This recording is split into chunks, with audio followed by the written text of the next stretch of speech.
ఆందోళన చేయాలా చెప్పాలా ఆ freedom of speech freedom of things మా చంద్రబాబు గారు ఇచ్చారు. బట్ నోటికి వచ్చింది మాట్లాడితే ఊరుకోండే ప్రశ్నే లేదు. అది టీజీ భరత్ గారు, మీరు పరిశ్రమల శాఖ మంత్రి అనుకుంటా.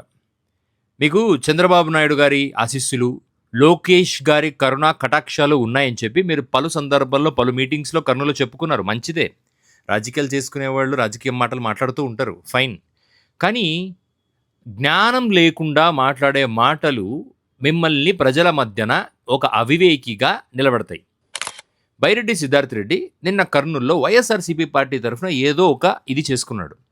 ఓకే, దాని గురించి మనం ఎవరం మాట్లాడడం, మీరు రాజకీయాలు ఏమన్నా చేసుకోండి, కానీ రాజ్యాంగాన్ని అపహాస్యం చేసేలా మీరు మాట్లాడకూడదు. ఫ్రీడమ్ ఆఫ్ స్పీచ్ ఇచ్చింది ఎవరండి? చంద్రబాబు నాయుడా?